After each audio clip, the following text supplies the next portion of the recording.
नमस्कार, मी सुवर्णाच रेसिपी मराठीमध्ये तुम्हा सर्वांचं खूप मनापासून स्वागत आहे। तर आज आपण हॉटेलसारखा अगदी चमचमीत आणि झणझणीत असा व्हेज मराठा घरीच अगदी सोप्या पद्धतीने कसा करायचा ते बघणार आहोत।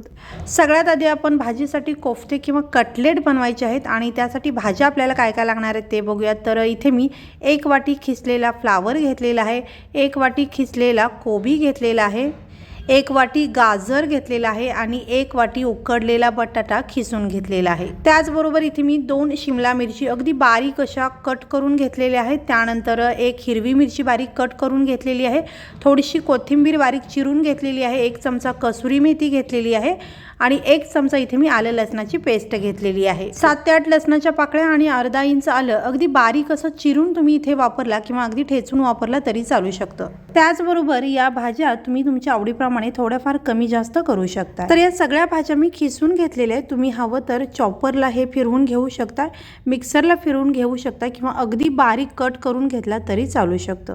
तर इथे मी फक्त भाज्यांचा वापर केलेला आहे, तुम्ही यामध्ये थोडंसं पनीर सुद्धा वापरू शकता।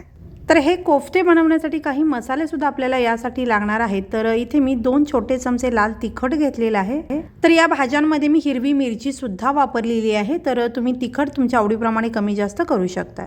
तर इथे मी 1 छोटा चमचा मीठ घेतलेला आहे, पाव चमचा ओवा घेतलेला आहे, पाव चमचा इथे चाट मसाला घेतलेला आहे, पाव चमचा हळद घेतलेली आहे, पाव चमचा हिंग घेतलेला आहे आणि इथे 1 छोटा चमचा धने जिरे पावडर आणि 1 छोटा चमचा गरम मसाला घेतलेला आहे। तर हे सगळे मसाले आपण या भाज्यांमध्ये घालणार आहोत आणि याच्यासोबतच आपल्याला लागणार आहे 2 चमचे कॉर्नफ्लॉवर। तर कॉर्नफ्लॉवर सुद्धा मी यामध्ये घातलेला आहे आणि 1 वाटी इथे मी बेसन घेतलेलं आहे। तर बेसन आपण गरजेनुसार वापरणार आहोत, भाज्यांमध्ये कितपत ओलसरपणा आहे त्यानुसार आपल्याला हे बेसन वापरायचं आहे।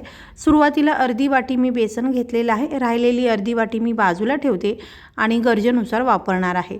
तर आता हे सगळं साहित्य आपल्याला छान मिक्स करून घ्यायचं आहे। हे सगळं व्यवस्थित मिक्स केल्यानंतर भाज्या अजूनही ओलसर आहेत, तर राहिलेली अर्धी वाटी बेसन यामध्ये मी घालते आणि पुन्हा एकदा हे सगळं व्यवस्थित मिक्स करून घ्यायचं आहे। तर इथे मी 1 वाटी बेसन घेतलं होतं, तर बेसन यापेक्षा कमी किंवा थोडंसं जास्त सुद्धा लागू शकतं। तर मिश्रण असं घट्टसर झालं पाहिजे आणि या मिश्रणाचे अशा पद्धतीने व्यवस्थित कोफ्ते बनवता आले पाहिजेत, असं घट्टसर आपल्याला मिश्रण बनवायचं आहे आणि असं मिश्रण होईपर्यंत आपल्याला बेसन यामध्ये घालायचं आहे। बेसन जर तुम्ही वाढवून घेतला तर थोडंसं चव घेऊन बघा, मीठ आणि तिखट जर घालावं लागत असेल तर घालून छान मिक्स करा आणि अशा पद्धतीने याचे कोफ्ते आपल्याला बनवून घ्यायचे आहेत। तर हे कोफ्ते तुम्ही तुमच्या आवडीप्रमाणे लहान मोठे करू शकता। तर इथे मी लांबट आकाराचे हे कोफ्ते बनवते, तुम्ही गोल आकाराचे बनवून घेऊ शकता, पण हे कोफ्ते जास्त जाडसर करू नका, आतपर्यंत हे व्यवस्थित तळले गेले पाहिजेत। तर इथे सगळे कोफ्ते मी बनवून घेतलेले आहेत आणि जोपर्यंत आपण पुढची तयारी करतोय तोपर्यंत हे कोफ्ते आपण फ्रीजमध्ये ठेवूयात। या भाजीच्या वाटणासाठी इथे मी 2 मोठ्या आकाराचे टोमॅटो अशा पद्धतीने मोठ्या आकारामध्ये कट केलेले आहेत, 2 छोटे चमचे तीळ घेतलेली आहे, पाव वाटी सुक्या खोबऱ्याचा कीस घेतलेला आहे आणि इथे 2 चमचे काजू घेतलेले आहेत, 2 कांदे अशा उभ्या आकारामध्ये कट करून घेतलेले आहेत, यासोबतच 7 ते 8 लसणाच्या पाकळ्या आणि 1 इंच आलं कट करून घेतलेलं आहे। यासोबतच काही खडे मसाले सुद्धा घेतलेले आहेत, यामध्ये 1 चमचा धणे, अर्धा चमचा बडीशेप, अर्धा चमचा जिरे, 1 हिरवी वेलची, 2 ते 3 लवंगा, 6 ते 7 काळी मिरी घेतलेली आहे, 2 छोटे तुकडे इथे मी दालचिनीचे घेतलेले आहेत आणि 1 छोटासा तुकडा स्टार फूलचा घेतलेला आहे। टोमॅटो सोडून हे सगळं साहित्य आपल्याला भाजून घ्यायचं आहे। तर सगळ्यात आधी आपण कोफ्ते तळून घेणार आहोत आणि कोफ्ते तळल्यानंतरच हे सगळं साहित्य आपण परतून घेणार आहोत। कोफ्ते तळण्यासाठी तेल गरम करायला ठेवलेलं आहे, तेल छान गरम झाल्यानंतर गॅस मध्यम करून हे सगळे कोफ्ते आपल्याला तळून घ्यायचे आहेत। तर इथे काही कोफ्ते मी तेलामध्ये सोडलेले आहेत आणि खालची बाजू थोडीशी झाल्यानंतर आपल्याला याची बाजू पलटवून घ्यायची आहे। तर सुरुवातीला हे कोफ्ते थोडेसे ओलसर असतात आणि ते मोडू शकतात, त्यामुळे अगदी हलक्या हाताने याची बाजू आपल्याला पलटवून घ्यायची आहे। मध्यम गॅसवरती एका बाजूने 2 ते 3 मिनिटे आणि दुसऱ्या बाजूने 2 ते 3 मिनिटे असे 5 ते 6 मिनिटांमध्ये हे कोफ्ते आपले छान तळून होतात। तर अगदी खमंग आणि खरपूस असे हे कोफ्ते मस्त रंगावरती तळून घेतलेले आहेत। तर या कोफ्त्यांचा रंग बघू शकता तुम्ही, अगदी सुंदर आलेला आहे। तर हे कोफ्ते काढून घेऊयात। तर हे कोफ्ते आपण भाजीमध्ये घालणार आहोत, पण नुसतेच खायला सुद्धा हे कोफ्ते अगदी सुंदर लागतात। तर भाजीशिवाय तुम्ही इतर वेळेला सुद्धा अशा पद्धतीने हे कोफ्ते किंवा कटलेट बनवू शकता, एखाद्या चटणीसोबत सर्व करू शकता, मुलं अगदी आवडीने खातील। तर इथे राहिलेले सगळे कोफ्ते मी बनवून घेतलेले आहेत आणि जास्तीचं सगळं तेल काढून अगदी 2 छोटे चमचे तेल यामध्ये मी ठेवलेलं आहे। गॅस अगदी बारीक आहे, तेल तापलेलं आहे आणि याच्यामध्ये जे आपण खडे मसाले घेतले होते ते घातलेले आहेत। तर खडे मसाले हलकेसे फुलू द्यायचे आहेत आणि त्यानंतर यामध्ये आपल्याला कांदा घालायचा आहे। तर हा कांदा छान तेलावरती आपल्याला परतून घ्यायचा आहे, अगदी मऊसर होईपर्यंत हा कांदा आपण परतून घेणार आहोत। 1 ते 1.5 मिनिटांमध्ये कांदा छान मऊसर झालेला आहे। तर आता टोमॅटो सोडून राहिलेलं सगळं साहित्य यामध्ये घालायचं आहे। तर इथे मी आलं लसूण घातलेलं आहे, सुकं खोबरं, काजू आणि तीळसुद्धा घातलेली आहे। तर आता हे घातलेलं साहित्यसुद्धा व्यवस्थित आपण परतून घ्यायचं आहे। अगदी 1.5 ते 2 मिनिटांमध्ये हे सगळं साहित्य छान परतून होतं। सगळे मसाले छान भाजलेले आहेत। तर आता गॅस मी बंद करते। हे सगळं साहित्य आपल्याला पूर्ण थंड करायचं आहे आणि मिक्सरला फिरवून घ्यायचं आहे आणि याच्यासोबतच आपण टोमॅटोसुद्धा बारीक करून घेणार आहोत। तर गरजेनुसार पाणी टाकून अगदी बारीक अशी या सगळ्याची आपल्याला पेस्ट बनवून घ्यायची आहे। तर आता ग्रेव्ही करण्यासाठी कढईमध्ये मी 2 ते 2.5 चमचे तेल घालते। या भाजीला तेल थोडंसं जास्त लागतं आणि या तेलासोबतच तुम्ही यामध्ये लोणी, बटर, तूप याचा वापर केला तरी चालेल। आणि इथे हलकंसं पाणी टाकून मी या मसाल्यांची अगदी बारीक अशी पेस्ट बनवून घेतलेली आहे। तर तेल हलकंसं गरम झाल्यानंतर ही बनवलेली पेस्ट तेलामध्ये घालायची आहे। सगळी पेस्ट या तेलामध्ये घातलेली आहे आणि आता ही पेस्ट किंवा हे जे वाटण आहे तेलावरती छान परतून घ्यायचं आहे। अगदी तेल सुटेपर्यंत आपल्याला हे वाटण परतून घ्यायचं आहे आणि हे परतत असतानाच याच्यामध्ये आपण आता मीठ घालणार आहोत।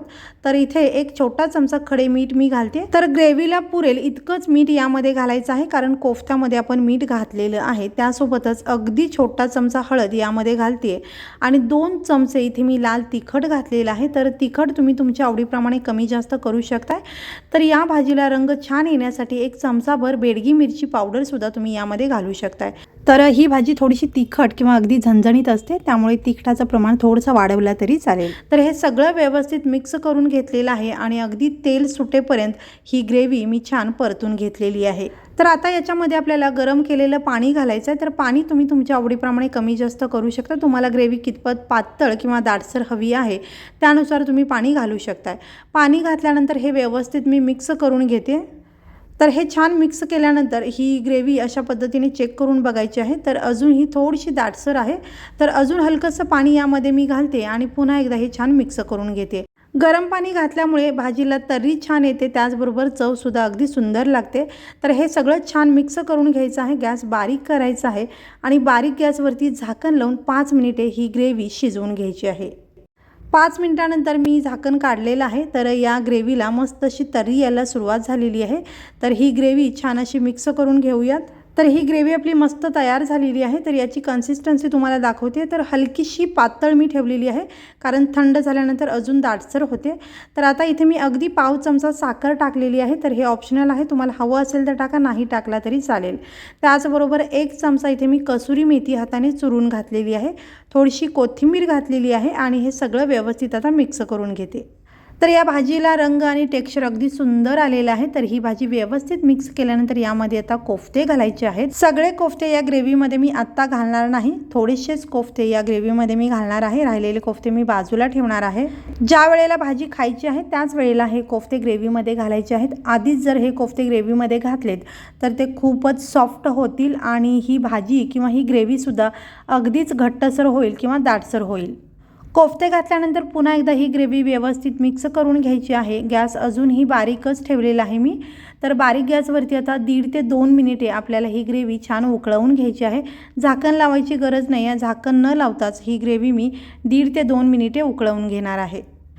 झाकण न लावता अगदी 1.5 ते 2 मिनिटे बारीक गॅसवरती ही भाजी मी उकळवून घेतलेली आहे। तर आता गॅस मी बंद करते आणि ही भाजी आपली आता तयार झालेली आहे। तर व्हेज मराठा अगदी चमचमीत असा तयार झालेला आहे। तर या भाजीला तर्री अगदी सुंदर आलेली आहे, अगदी चमचमीत अशी भाजी दिसत आहे। हवं असेल तर या भाजीला तुम्ही वरून तेल आणि लाल मिरची पावडर टाकून मस्त खमंग तडका देऊ शकता। तर मस्त असा हा व्हेज मराठा एका डिशमध्ये आपण काढून घेऊयात। अगदी चमचमीत, झणझणीत आणि फारच चविष्ट असा हा व्हेज मराठा तयार झालेला आहे। हॉटेलपेक्षा भारी भन्नाट चवीची चमचमीत झणझणीत अशी ही व्हेज मराठाची रेसिपी तुम्ही सुद्धा जरूर बनवून बघा। आणि तुम्हाला जर हा व्हिडिओ आवडला असेल तर व्हिडिओला लाईक करा, शेअर करा, चॅनलला सबस्क्राईब करून बेल आयकॉन जरूर दाबा आणि हा व्हिडिओ पाहिल्याबद्दल खूप धन्यवाद।